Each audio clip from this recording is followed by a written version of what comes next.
I'm old now. These days, I live in a suburb in Ohio, thousands of miles away from that burning ocean of years past. I sit here holding a warm cup of coffee, watching my grandchildren run across the manicured lawn. If you were to ask me what color war is, many would say blood red or perhaps olive drab. But for me, for anyone who sat in the nose of a B-29 superfortress in the spring of 1945, war is orange. It is the eerie, viscous, all-consuming orange of exploding napalm, and afterwards, it turns black, the color of carbonized wood, paper, and other things. My name is Thomas Miller, a first lieutenant and bombardier in the 313th Bombardment Wing, 21st Bomber Command, 20th Air Force. My service number doesn't matter. What matters is that I sat inside a B-29 named Hell's Pivot. History books record with cold detachment. The Great Tokyo Air Raid of March 9th to 10th, 1945, was the single most destructive non-nuclear airstrike in human history. The books say we launched 325 B-29s, of which 279 successfully dropped their loads. They say we dropped 1,665 tons of M69 incendiary bombs. They say we incinerated 15.8 square miles of Tokyo. Those numbers are accurate.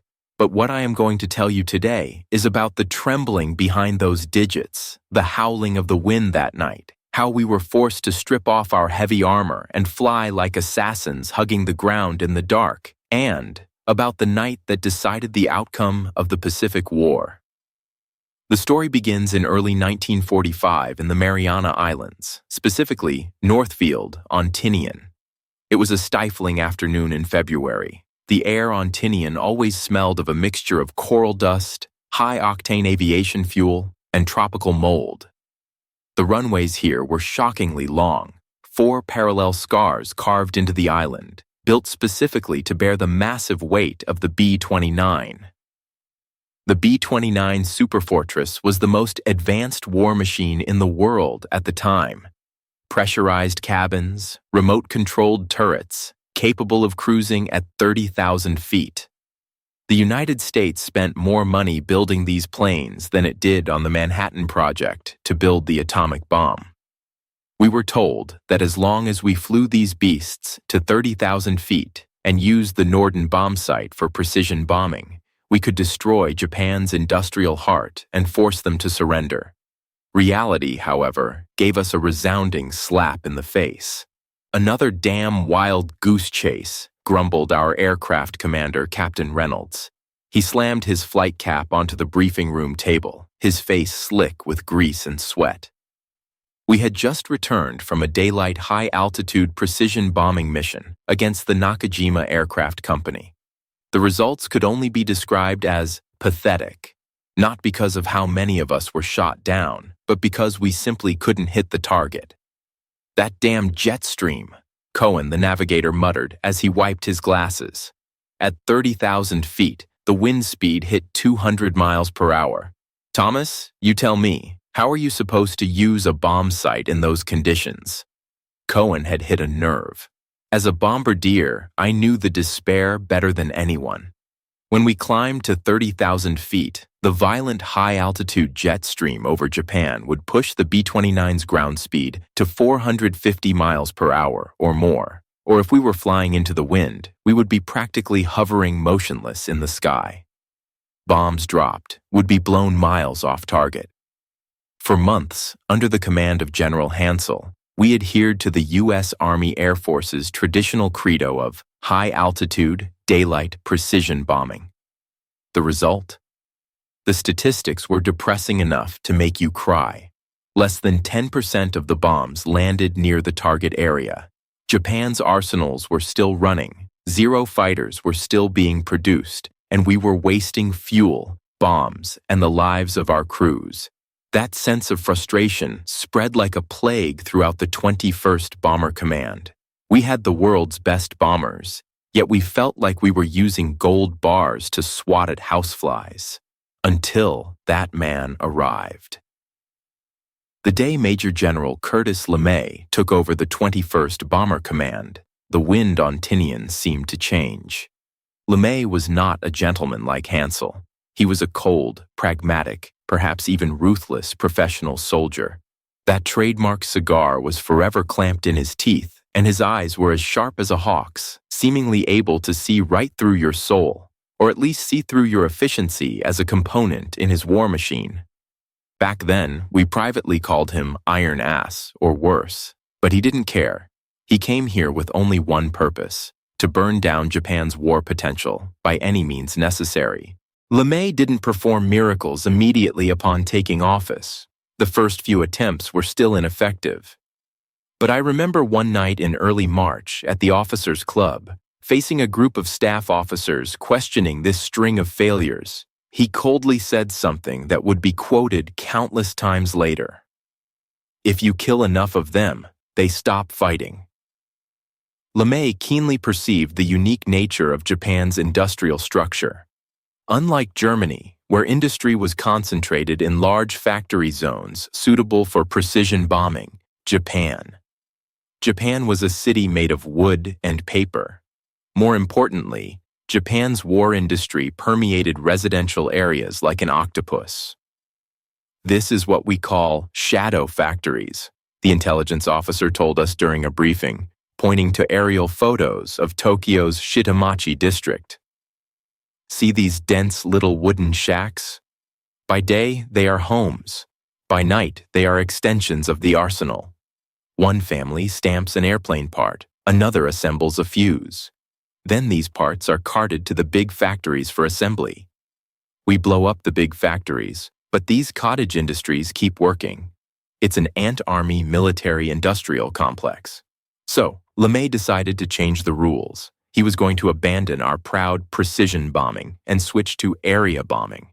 Since we couldn't hit a needlehead with high explosives from 30,000 feet, we would just burn the whole table. To execute this plan, we needed a special weapon. That was the M69 incendiary bomb.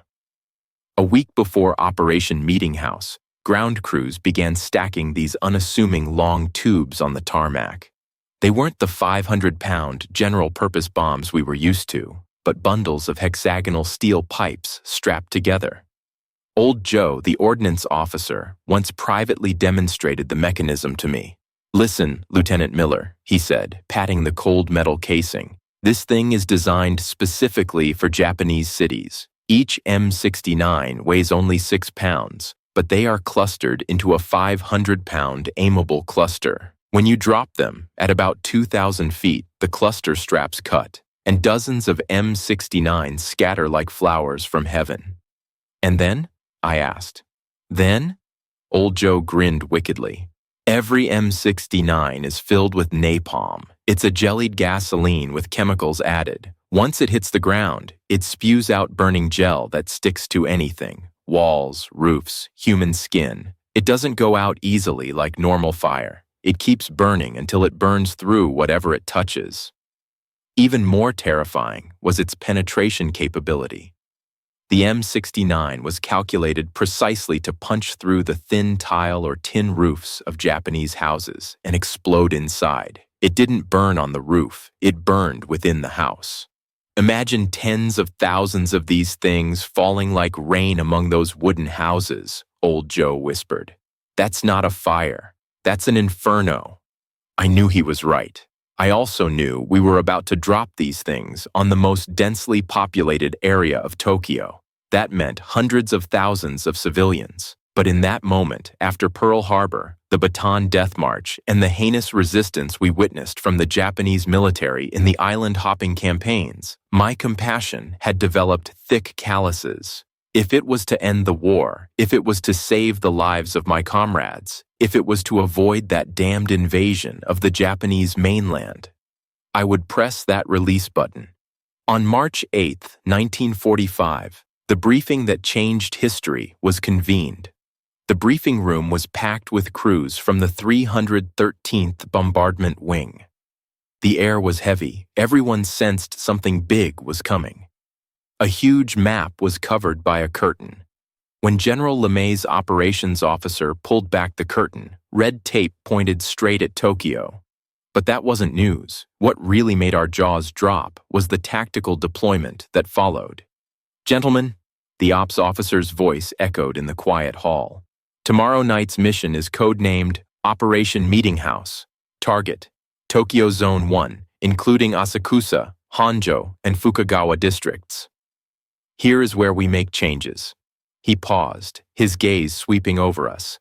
This time, we do not fly by day, we fly by night. A commotion rippled through the room. Although the B-29 had radar, we hadn't trained for large-scale night formations. I am not asking for formation flying. The ops officer raised his voice to suppress the noise. You will enter the target area in a single-file stream. Each plane is an independent attack unit. As for altitude, this was the kicker. We are abandoning high-altitude bombing. We are avoiding the jet stream. All aircraft will enter the target area at an altitude between 5,000 and 8,000 feet. 5,000 feet? The briefing room exploded. Someone gasped audibly. That's suicide. Cohen, sitting next to me, went pale. At that low altitude, Tokyo's flak will tear us to shreds. Even small arms fire could hit us. At 30,000 feet, we only had to worry about heavy flak and fighters. At 5,000 feet, that was dancing on the muzzle of the enemy's guns. Our planes were huge. In the searchlights, we would be whales hanging in the sky. Quiet, the officer shouted. I'm not finished. To carry the maximum payload, General LeMay has ordered the removal of all guns and ammunition from the B-29s, except for the tail turret. No belly turrets, no top turrets. Throw away that dead weight and replace it all with incendiaries. In that moment, I thought LeMay was insane. Not just me. Everyone thought he was crazy. Strip off defensive weapons? Fly low level at night into the enemy capital? This wasn't just a risk. This was stripping us naked and throwing us to the wolves. General LeMay seemed to have anticipated this reaction. He later said that Japan's night fighter force was weak and their radar-controlled flak was inaccurate at low altitudes. He was betting on the blind spot of Japan's air defense system, but he was betting with our lives.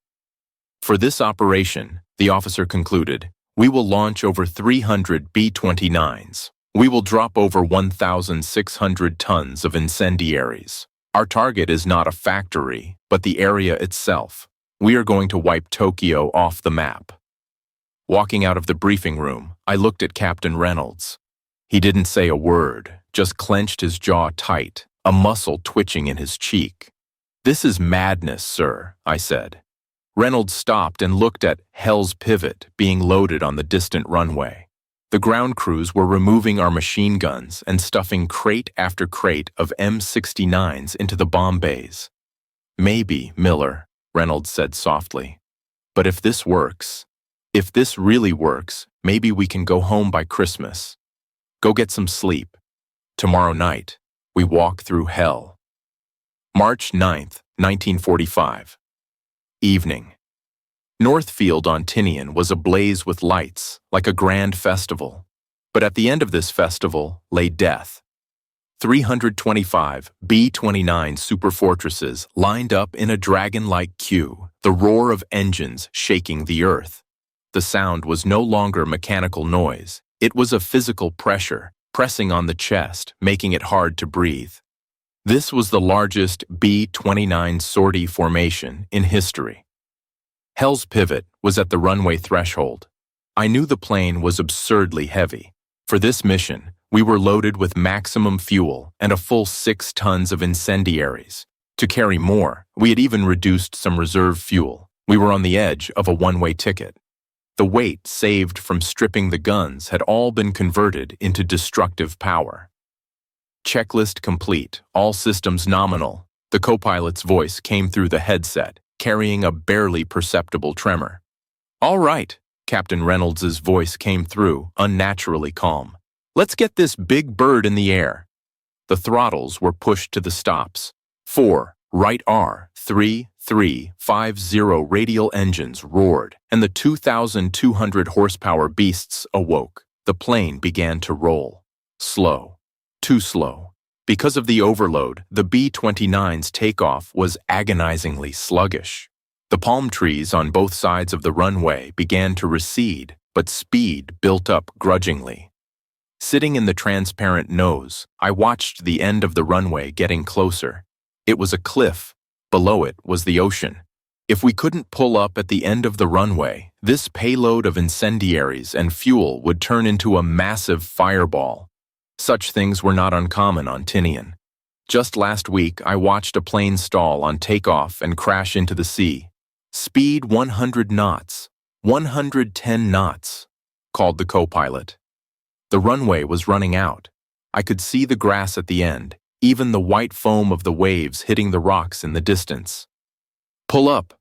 Pull up!" I screamed internally. At the very last moment, Captain Reynolds hauled back on the yoke. I felt a massive force press me into my seat. Hell's Pivot heaved its nose up heavily, its wheels leaving the ground almost scraping the cliff's edge. We were flying. As we climbed and turned north, I looked back. In that moment, I saw the most spectacular and terrifying sight I had ever seen in my life. Behind me, hundreds of B-29s were taking off one by one, their navigation lights forming a river in the night sky that seemed to have no end. This river, made of aluminum, gasoline, and fire, was flowing mightily toward the terminus named Tokyo. It was an invincible armada in the sky, a sword of Damocles. "Heading 330, target Tokyo," Navigator Cohen's voice broke my reverie. Estimated flight time, 7 hours. These 7 hours would be a long wait, and after that, we would personally open the gates of hell. The night sky over the Pacific was terrifyingly deep. Except for starlight and the faint green glow of the instrument panel, everything was pitch black.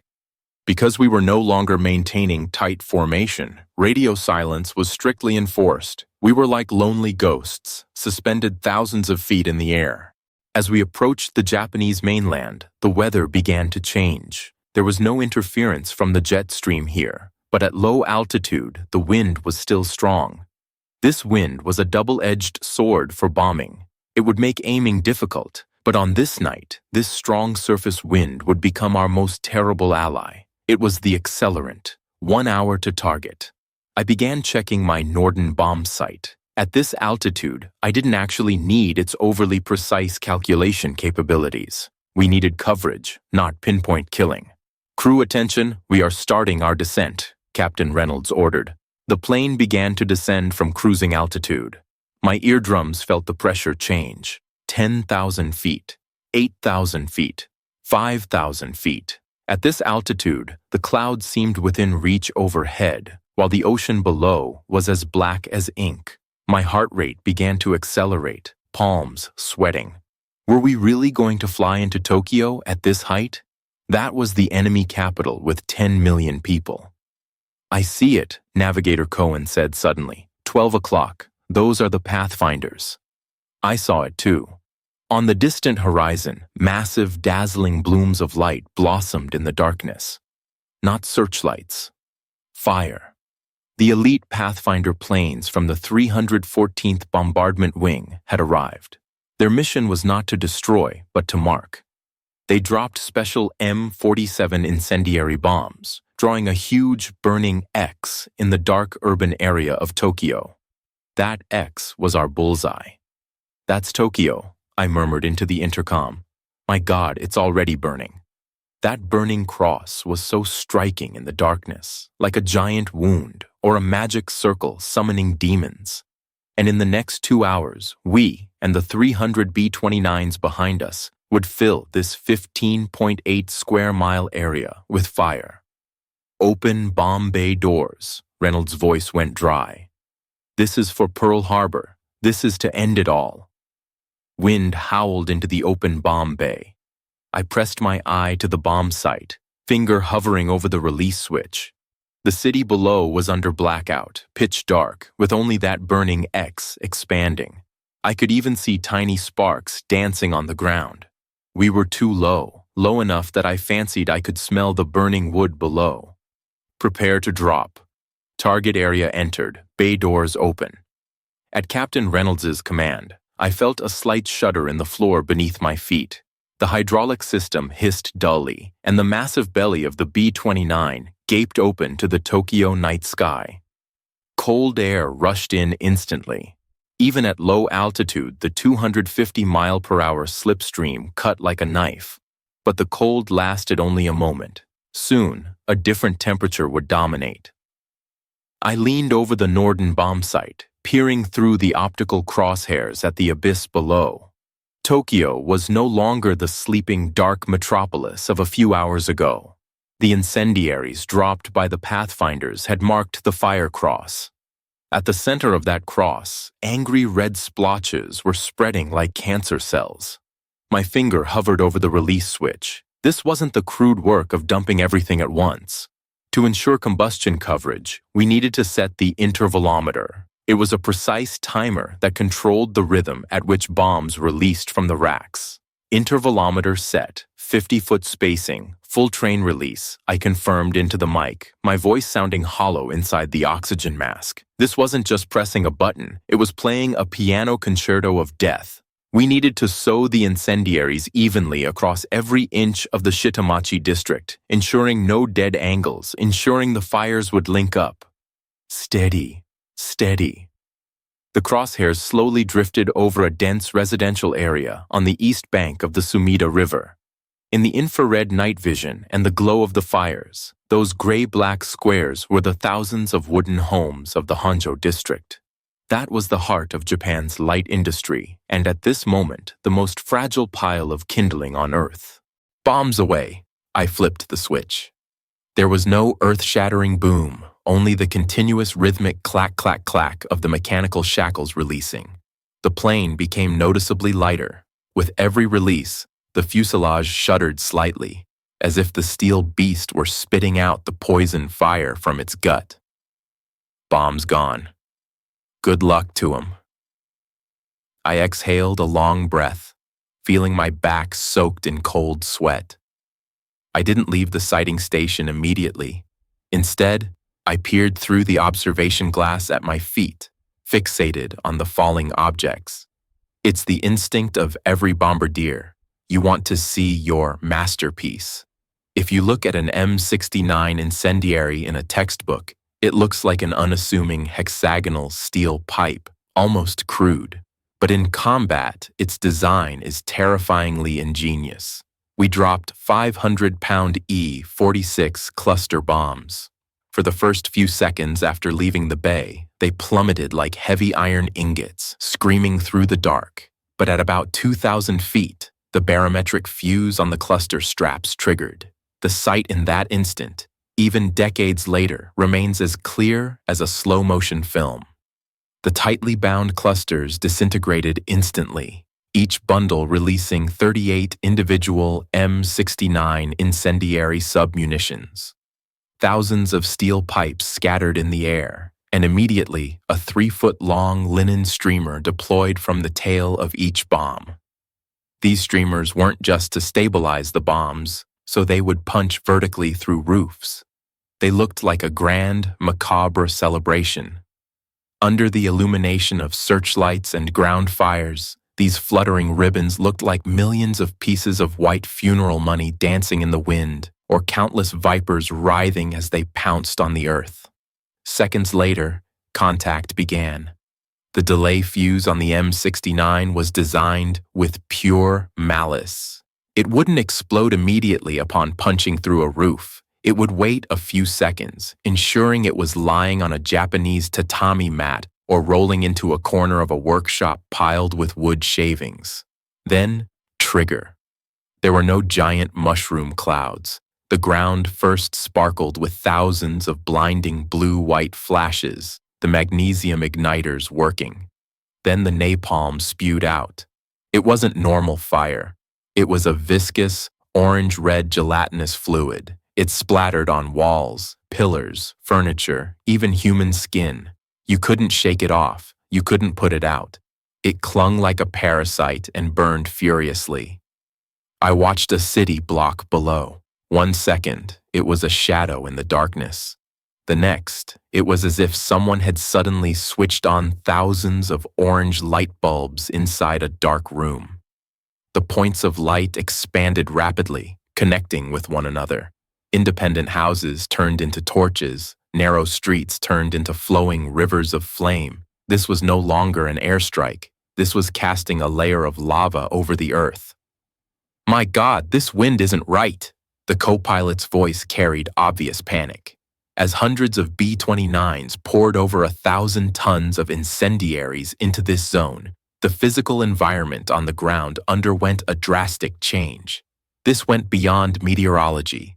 We had created a new kind of man-made weather, a firestorm. When 15 square miles of ground burn simultaneously, the heat generated is astronomical. Superheated air rises at insane speeds, forming an invisible superthermal column miles wide. To fill the vacuum left by this rising air, the surrounding cold air rushes toward the center of the fire at hurricane speeds, and we, flying at only 5,000 feet, were right on top of this thermal boiler. "Hold on, we're hitting the thermals," Captain Reynolds roared. Before he finished, Hell's pivot slammed into an invisible concrete wall. It wasn't normal turbulence. It was a violent concussion that felt like it could rattle a man's skeleton apart.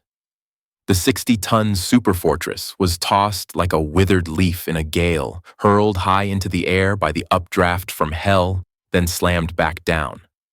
The sounds the fuselage made were terrifying. Aluminum skins screaming, rivets groaning, wing spars making tooth-aching creaks. The needles on the instrument panel went haywire. The artificial horizon even flipped over at one point. "I can't hold it. The lift is too strong." The captain was wrestling with the yoke. I could see veins bulging on his arms. He was practically standing up to force the controls down.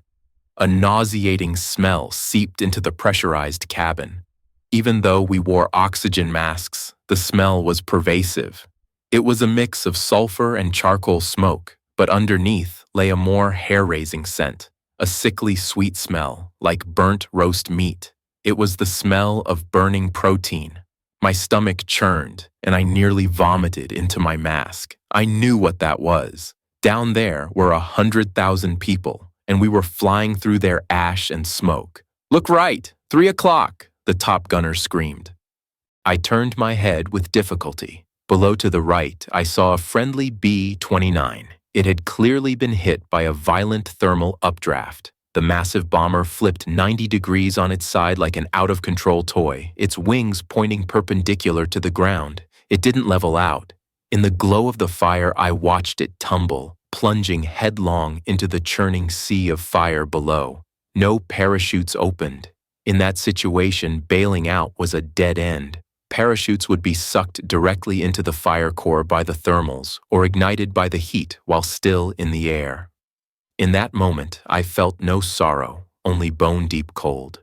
We were acrobats walking a tightrope over a volcano. Any stray current of air could doom us. As the plane barely stabilized and continued across the target zone, I managed to see more details on the ground. If hell has a specific look, it was Tokyo right then. General LeMay's gamble had paid off completely. The M69 incendiary was a devastating act of God against a city of wood and paper. I saw the Sumida River. This river running through Tokyo reflected the blood-red sky, looking like the river Styx flowing with magma. Flames erupting from the burning blocks on both banks were actually leaping across the river surface. The superheated suction effect of the firestorm meant the flames weren't just burning vertically, they were jetting horizontally. I witnessed a massive fireball sweep across the Kotatoi Bridge, and the black dots crowding it vanished instantly in the glare. The river couldn't save them. The extreme heat boiled the water. Yes, I am not exaggerating. In some areas, white steam rose from the surface. Those who jumped into the water didn't escape their doom. They were suffocated by the superheated, oxygen-deprived air or boiled alive. Amidst this chaotic destruction, I also saw our true targets, the so-called shadow factories. There were no obvious factory smokestacks in that sea of fire, but inside those thousands of collapsing wooden shacks, each might have housed a drill press. Each family might have been polishing an engine piston for Nakajima aircraft. Before this night, these dispersed production points were indestructible. You couldn't use expensive 500-pound high explosives to bomb a civilian house. But now, in that indiscriminate red lotus fire, lathes, drill presses, and skilled mechanics alike were turned to ash. Was this tactic cruel? Yes, extremely. But in that moment, what flashed through my mind were the briefings, the fanatical resistance on Iwo Jima, the civilian bodies massacred in Manila. This was total war. As long as those drills were turning, as long as those parts were being made, American soldiers in the Pacific would keep bleeding. To cut this bloodline, to stop that empire's war machine, we had to burn this land to the ground. I looked down at the rolling sea of fire, and the farm boy from Ohio died inside me, replaced by a steely executor of war. "Goodbye, Tokyo," I whispered. Finally, after what felt like an eternity of 40 minutes, the navigator's voice sounded like music from heaven. "Target area cleared, heading 180, prepare for return." Captain Reynolds pushed the throttles, and the B-29 wearily climbed, trying to escape this scorched atmosphere. When we flew out of Tokyo Bay, leaving that hell about 100 miles behind, the tail gunner called out over the intercom, "Hey guys, you gotta see this. No matter how long you live, you'll never see anything like this again." I unbuckled my harness and crawled awkwardly to the rear. Peering through the side observation window, I looked north. It was early morning now, and the Pacific sky should have been pitch black. But on the northern horizon, in the direction that should have been dark, a massive dark red semicircle had risen. The light was so intense, it dyed half the sky an eerie purplish red, gilding the edges of the clouds with blood. In the center of that halo, a column of black smoke rose like the Tower of Babel, piercing straight to 20,000 feet, spreading at the top into a giant black umbrella that blotted out the stars. "It's like the sun came up at midnight," the tail gunner muttered, his face flickering in the distant glow. Yes, a man-made sun, fueled by tons of napalm, wood, and life. Even from this distance, I seemed to feel the radiating heat. That spot of light stayed in our vision for a long, long time. It was so bright that inside the cabin, I could read the hands of my watch by its glow. When we finally landed on Tinian, it was the next morning. The tropical sun rose as usual, but every man who stepped off that plane looked covered in grime. Not just mental exhaustion, but physical. When we inspected the plane, the ground crew was shocked to find the belly, the leading edges of the wings, and even the propeller blades coated in a thick, greasy black soot. That was the remains of Tokyo. That was the ash carried to high altitude by the updrafts and stuck to our plane. We had to use strong chemical cleaners and spent 2 whole days scrubbing off these souvenirs of death. But that smell, I felt it had seeped into the aluminum skin of the aircraft forever. In the subsequent mission debriefing, General Curtis LeMay remained expressionless, not even taking the cigar out of the corner of his mouth. He just stared coldly at the photos brought back by the recon planes. In the photos, Tokyo looked like a piece of black rag burnt by a cigarette. The intelligence officer read the damage assessment in a voice that nearly trembled.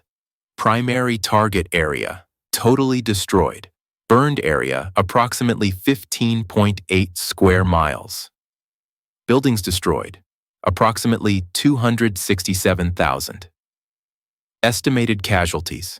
Conservative estimates put the death toll over 80,000, possibly exceeding 100,000. Over 1 million homeless. Strategic impact. Tokyo's function as an industrial base is essentially paralyzed. All 22 high-priority industrial targets in Zone 1 are destroyed. More importantly, thousands of subcontractors and cottage industries in the area have vanished. It was a staggering result. The destruction we caused in one night exceeded the total damage the Luftwaffe inflicted on London during the entire Battle of Britain. It was also the single deadliest air raid in human history, surpassing even Hiroshima and Nagasaki months later. This operation fundamentally changed the course of the war. First, the Japanese psychological defense collapsed. The myth of air defense they believed in was shattered. They discovered that against low-level night raids, their capital was as helpless as a naked infant. This fear spread like a plague, leading to massive evacuations. Workers were too afraid to enter the city, factories lacked labor, and production efficiency plummeted. Second, war potential was dismantled from the root. We were no longer breaking their fingers one by one. We burned off their muscle. As Tokyo, Nagoya, Osaka, and Kobe were ignited in succession, the material basis for Japan to sustain a modern war was effectively terminated in the spring of 1945. From that day on, we no longer needed precision aiming. We just needed wind, fire, and endless supplies of M69s. The war ended 5 months later. 2 mushroom clouds from the depths of the atom finally forced those fanatical militarists to bow their heads. But for us veterans of the 21st Bomber Command, the war actually ended on the morning of March 10th. Japan died that night. What remained was just the twitching of a corpse. Now, sitting on my peaceful porch in Ohio, the coffee in my hand has gone cold. When I see documentaries about World War II on TV and hear people arguing about morality and war crimes, I always remain silent. Yes, it was a slaughter. It was the destruction of civilians. Women, children, the elderly died in that sea of fire. It was indeed a vision of hell. But I also remember something else. I remember the reports we received before launching the raid, the millions of civilians massacred by the Japanese army in China, the comrades who fell on the Bataan Death March, the fleet ambushed at Pearl Harbor. It is a cruel calculus, a moral dilemma with no correct answer.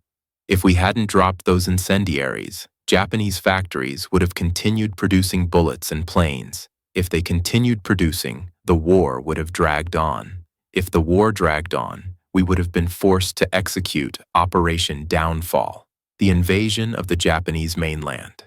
The chiefs of staff estimated that would cost over 1 million American casualties and tens of millions of Japanese lives.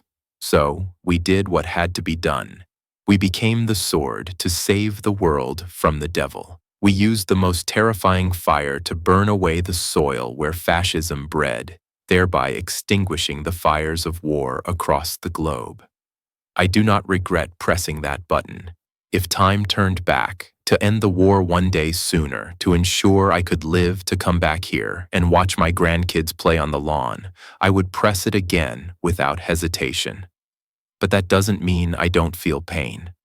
Sometimes, in the dead of night, when the wind rustles the oak leaves outside the window, I still hallucinate. I hear the hiss of incendiaries tearing through the air, or the crackle of flames devouring wooden houses.